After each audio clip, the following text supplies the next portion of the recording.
നമസ്കാരം. പ്രതാപ് ടി വിയിലേക്ക് എല്ലാ കൂട്ടുകാർക്കും സ്വാഗതം. ഇന്ന് നമ്മൾ തയ്യാറാക്കാൻ പോകുന്നത് 3 തരം കറിയും കൂടിയിട്ടുള്ള ഒരു ഉച്ചയൂണാണ്. അപ്പോൾ ഇതെങ്ങനെ തയ്യാറാക്കണേന്ന് നമുക്കൊന്ന് കണ്ടു നോക്കാം. ഇന്ന് നമുക്ക് ആദ്യം തന്നെ അയില മുളകിട്ട് തയ്യാറാക്കാം. ഒരു കഷ്ണം ഇഞ്ചി ഇതുപോലെ നീളത്തിൽ അരിഞ്ഞത്, 5 പച്ചമുളക് 2ആയി കീറിയത്, ഒരു കുടം വെളുത്തുള്ളി 2ആയി കീറിയത്, പുളിക്ക് ആവശ്യമായ കുടംപുളി. നമുക്ക് പൊടികൾ ചേർക്കാം. 1 ടേബിൾ സ്പൂൺ സാദാ മുളക് പൊടി, 1.5 ടേബിൾ സ്പൂൺ കാശ്മീരി മുളക് പൊടി, 1/2 ടീസ്പൂൺ മഞ്ഞൾപ്പൊടി, ആവശ്യത്തിന് കല്ലുപ്പ്, ഒരൽപ്പം കറിവേപ്പില, 1 ലിറ്റർ വെള്ളം. വെള്ളത്തിന്റെ അളവൊക്കെ നിങ്ങളുടെ ചാറിനനുസരിച്ച് കൂട്ടുകയോ കൊടുക്കുകയും ചെയ്യാം. നല്ലതുപോലെ ഒന്ന് ഇളക്കി യോജിപ്പിക്കാം. നമ്മൾ പൊടികളെല്ലാം പച്ചയ്ക്ക് തന്നെ ഇട്ടാണ് ഉപയോഗിക്കണേ. ഇതുപോലെ കറി വയ്ക്കുന്നതാണ് ഇവിടെ എല്ലാവർക്കും ഇഷ്ടം. എല്ലാ സൈസ് മീനും നമ്മൾ ഇതുപോലെ തന്നെയാണ് തയ്യാറാക്കുന്നത് കേട്ടോ. വളരെ പെട്ടെന്ന് നമ്മുടെ ഈ മീൻകറിയുടെ പണി ചെയ്യും. ഇനി ഇതിവിടെ കിടന്ന് നല്ലതുപോലെ ഒന്ന് തിളച്ച് വരട്ടെ. അപ്പോൾ അത് ഇതുപോലെ നന്നായി തിളച്ച് വന്നു കഴിയുമ്പോൾ അതിലേക്ക് 750 ഗ്രാം അയലമീൻ ഇതുപോലെ ചെറിയ കഷ്ണങ്ങളാക്കി നുറുക്കിയത് ചേർക്കാം. ചേർത്ത ഉടനെ നമുക്ക് കയ്യിൽ വെച്ച് ഇളക്കി കൊടുക്കാം കേട്ടോ. ഇനി ഇതിവിടെ കിടന്ന് നന്നായിട്ട് തിളച്ചൊന്ന് വെന്ത് വരട്ടെ കേട്ടോ. അപ്പോൾ ആ മീനൊക്കെ നന്നായിട്ട് വെന്ത് വന്നിട്ടുണ്ട്. അപ്പോൾ ഈ സമയത്ത് ഇതിൻ്റെ ഉപ്പൊക്കെ പാകാണെന്ന് നോക്കാം കേട്ടോ.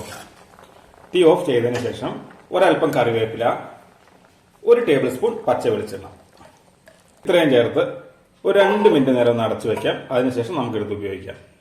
ഇനി നമുക്കൊരു വഴുതനങ്ങ മെഴുക്കുവരട്ടി തയ്യാറാക്കാം. അതിനായിട്ട് അടികെട്ടുള്ളൊരു പാനാണ് എടുത്തേക്കുന്നത്. അതിലേക്ക് 1 ടേബിൾ സ്പൂൺ വെളിച്ചെണ്ണ ഒഴിച്ചു കൊടുക്കാം. 1/2 ടീസ്പൂൺ കടുക്, ഒരു ചെറിയ സവാള നീളത്തിലരിഞ്ഞത്, 2 പച്ചമുളക് വട്ടത്തിലരിഞ്ഞത്, 1 ടീസ്പൂൺ മുളക് തളിച്ചത്. നമുക്ക് ചെറുതായിട്ടൊന്ന് വാട്ടിയെടുക്കാം. ഒരൽപ്പം കറിവേപ്പില ഇളക്കി കൊടുക്കാം. അപ്പോൾ ഈ സവാളയൊക്കെ നന്നായിട്ട് വാടി വന്നിട്ടുണ്ട് കേട്ടോ. അപ്പോൾ ഈ സമയത്ത് അതിലേക്ക് 250 ഗ്രാം വഴുതനങ്ങ ഇതുപോലെ നീളത്തിലരിഞ്ഞ് നന്നായി കഴുകി വൃത്തിയാക്കി എടുത്താണ് അത് ചേർക്കാം. 1/4 ടീസ്പൂൺ മഞ്ഞൾപ്പൊടി, ആവശ്യത്തിന് ഉപ്പ്, നല്ലതുപോലെ ഒന്ന് ഇളക്കി വേവിക്കാം. ഇതിനകത്ത് വെള്ളം ഒഴിക്കുകയും വേണ്ട, ഇത് മൂടി വെച്ച് വേവിക്കുകയും വേണ്ട കേട്ടോ. മൂടി വെച്ച് വേവിച്ചാൽ ഇത് കുഴഞ്ഞു കുടിക്കും. ഇതുപോലെ തുറന്ന് വെച്ച് ചെറു തീയിൽ നല്ലതുപോലെ വേവിച്ചെടുക്കാം. ഇടയ്ക്കിടയ്ക്ക് 2-3 വട്ടം ഒന്ന് ഇളക്കിയിട്ടും കൊടുക്കണം കേട്ടോ. അപ്പോൾ നമ്മുടെ മെഴുക്കുവരട്ടി തയ്യാറായിട്ടുണ്ടോ. ഇതുകൊണ്ട് ഒട്ടും കുഴഞ്ഞൊന്നും പോയിട്ടില്ല. അപ്പോൾ ഇതുപോലെ കുഴഞ്ഞു പോകാതിരിക്കാനാണ് നമ്മൾ മൂടി തുറന്ന് വെച്ച് വേവിക്കുന്നത്. അപ്പോൾ ഇനി നമുക്ക് തീ ഓഫ് ചെയ്യാം. അടുത്ത കറി തയ്യാറാക്കാം. അതായത് മീൻ വറക്കാം. വറക്കാനായിട്ട് നമ്മൾ 2 മീനുണ്ട് എടുത്താണ്.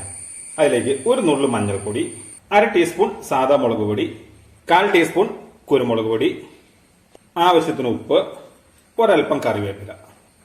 ഇത്രയേ ഉള്ളൂ കേട്ടോ നമ്മുടെ മീൻ വറക്കുന്നതിൻ്റെ മസാലകൾ.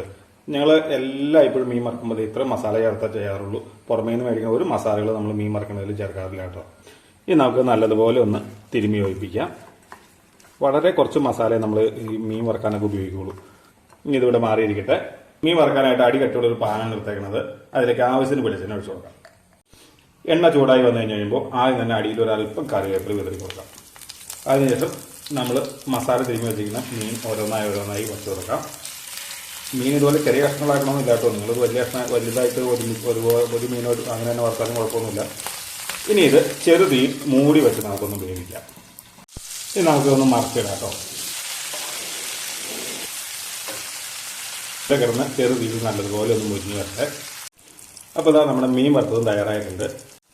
അപ്പോൾ ഇനി നമുക്ക് ചോറ് വിളമ്പാം. ഇപ്പം എല്ലാം വിളമ്പിയിട്ടുണ്ട്. നമുക്ക് ഊണ് കഴിക്കാം. അപ്പോൾ നമ്മളിതെല്ലാം കൂട്ടി കഴിച്ചുകൊണ്ടിരിക്കുക കേട്ടോ. നല്ല സൂപ്പർ ഊണാണ് കേട്ടോ. അടിപൊളി. അപ്പോൾ നിങ്ങളെല്ലാവരും വീട്ടിലും തയ്യാറാക്കി നോക്കുക. തീർച്ചയായിട്ടും നിങ്ങൾക്ക് എല്ലാവർക്കും ഇഷ്ടപ്പെടും.